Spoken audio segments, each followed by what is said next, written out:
नमस्कार दोस्तों, मैं हूँ फेस टुडे न्यूज़ में आपका स्वागत है। मैं हूँ शावेज हुसैन जैदी। हम मौजूद हैं राजकीय इंटर कॉलेज ललियारा में। यहाँ पर जानते हैं आइए माहौल क्या है, किस तरह का अभी जो एजुकेशन शुरू हुआ है उसके बारे में यहाँ के प्रिंसिपल जी जो हैं उनसे बात करेंगे।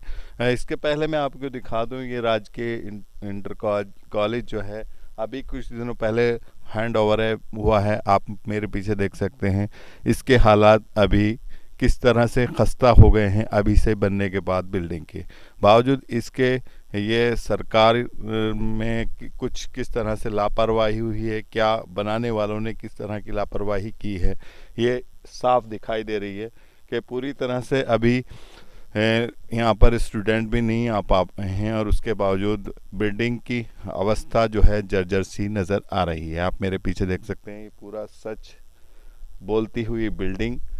अभी अगर इस तरह से करप्शन होता रहेगा तो बिल्कुल बहुत बुरे हालात हो जाएंगे। और जहां भी आप देखिएगा इस राजकीय इंटर कॉलेज की जो बिल्डिंग बनी हुई है कहीं ना कहीं उनमें खामियां नज़र आ रही हैं। बावजूद इसके सरकार के जो अफसरान हैं इस पर देखभाल नहीं कर रहे हैं। हम यहाँ की शिक्षा व्यवस्था के बारे में अंदर जाकर यहाँ के प्रिंसिपल जो हैं उनसे बात करेंगे। तो यहाँ पर हम मौजूद हैं यहाँ के प्रिंसिपल पुनीत कुमार जी से, उनसे बात करेंगे। आपका बहुत बहुत स्वागत है फेस टुडे। धन्यवाद। जिस तरह से ये अभी यहाँ पर एजुकेशन का सिस्टम शुरू हुआ है, तो अभी कब से एडमिशन शुरू हो रहे हैं यहाँ पर? यहाँ पिछले वर्ष सत्र 2020-21 से ये विद्यालय शुरू हुआ है जी और पिछली बार केवल 9वीं कक्षा में प्रवेश शुरू हुए थे। जी इस बार 9वीं और 11वीं दो कक्षाओं में प्रवेश 1 जुलाई से प्रारंभ हो चुके हैं। जो 9वीं के छात्र थे वो पास होकर के 10वीं में आ चुके हैं। तो इस बार हमारे यहाँ 9वीं, 10वीं और 11वीं 3 कक्षाएँ चलेंगी। 10वीं में चूँकि बालिका विद्यार्थी का जहाँ रजिस्ट्रेशन होता है उसको वहीं पर पढ़ना होता है, तो 9वीं और 11वीं कक्षा में इस बार हम प्रवेश बच्चों का ले रहे हैं। अच्छा, तो इसके जो अभी ये यहाँ पर एजुकेशन का सिस्टम शुरू हो गया है, वहीं यहाँ पर अभी पूरी तरह से जो है पंखों वगैरह का इंतज़ाम नहीं दिखने में आ रहा है। इसके लिए आपने कोई शिकायत की है? जी, ये निर्माण एजेंसी है। निर्माण एजेंसी के द्वारा ये व्यवस्था की गई थी कि जब ये स्कूल हैंडओवर किया जाएगा उस समय इसमें पंखे लगा करके पानी की व्यवस्था करके दी जाएगी। लेकिन पानी की, बिजली की, पंखों की व्यवस्था अभी तक नहीं हुई है। एक पत्र पिछली बार मैंने डीआईएस साहब के माध्यम से निर्माण एजेंसी के मुख्य अभियंता को भेजा था, लेकिन इसको जो बनाने वाले जेई साहब थे उनका ट्रांसफ़र हो गया, प्रमोशन होकर के वो चले गए गाज़ियाबाद। उनके स्थान पर कोई दूसरा व्यक्ति ऐसा है नहीं जो काम संभाल रहा हो। एक बार एक व्यक्ति यहाँ से आया भी था निर्माण एजेंसी से, वो निरीक्षण करके चले गए, लेकिन उसके बावजूद अब तक ना तो बिजली की व्यवस्था हो पाई, ना पानी की व्यवस्था हो पाई और ना पंखों की व्यवस्था हो पाई। अभिभावकों में इस बात को लेकर के बहुत रोष है। पिछली बार जितने दिन भी विद्यालय चला है, बच्चे यहाँ पर आए हैं तो पानी पीने के लिए भी हमें आसपास खेतों में जो बने हुए हैं ट्यूबवेल चल रही हैं या हैंडपंप लगे हुए हैं, वहीं पर बच्चों को भेजना पड़ता है पानी पीने के लिए। क्योंकि पानी नहीं है इसलिए शौचालय होते हुए भी हम शौचालय को चालू नहीं कर पा रहे हैं, शौचालय चला नहीं पा रहे हैं। तो शौचालय के लिए भी, बाथरूम के लिए भी बच्चों को बाहर खेतों में जाना पड़ता है। ये एक बड़ी असुविधाजनक स्थिति है।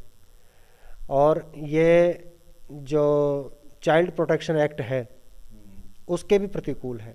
विद्यार्थी को स्कूल में बाथरूम की, पीने के पानी की सारी सुविधाएं मिलनी चाहिए, ये नियम है। इसके लिए उच्चाधिकारियों को समय समय पर अवगत कराया जाता रहा है, परंतु दुख का विषय ये है कि निर्माण एजेंसी के द्वारा अब तक ये सुविधा उपलब्ध नहीं कराई गई है। दूसरी बात है कहीं ना इसके जो लैब वगैरह है उसके बारे में क्या कुछ यहाँ के इक्विपमेंट आ पाए हैं अभी तक, जिस तरह से लैब के सारे इक्विपमेंट आते हैं? देखिए, फर्नीचर तो आ गया है। जी जो छात्रों के बैठने के लिए फर्नीचर है या स्टाफ के बैठने के लिए है या सेफ वगैरह हैं, वो सब फर्नीचर, ऑफिस का फर्नीचर है, वो तो आ गया है। जी लेकिन जो लैब का इक्विपमेंट्स है वो अभी तक नहीं आ पाए हैं।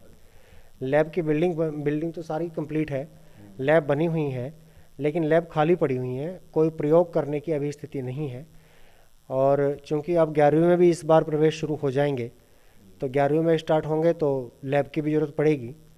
तो इसलिए अभी तक लैब चालू नहीं है, लेकिन हो सकता है कि इस बार शासन कुछ वहाँ पे भेजे, लैब के लिए कोई धनराशि भेजे, तो उम्मीद है कि इस बार आ जाएगा। और इसके लिए भी आपने शिकायत की है कि ये जो बिल्डिंग में कहीं कहीं कहीं बहुत ज़्यादा सीमेंट छूट कर गिर रहा है, जर्जर सी एक हालत हो रही है। जी, जब पिछली बार मुरादनगर में एक हादसा हुआ था, जी। एक शमशान भूमि की छत गिर गई थी, उसके बाद प्रशासन की तरफ से हर एक सरकारी बिल्डिंग की जांच के लिए एक समिति बनाई गई थी।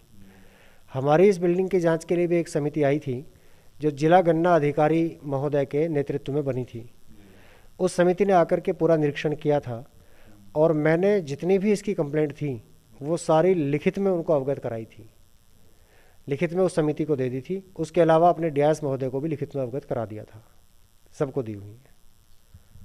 ठीक है, तो अब ये स्कूल जो है यहाँ पर एजुकेशन का सिस्टम शुरू हो रहा है और एडमिशन शुरू हो गए हैं, तो जो आसपास के लोग हैं वो इस सूचना को सुन लें कि ये वो अपने बच्चों के यहाँ पर एडमिशन करा सकते हैं।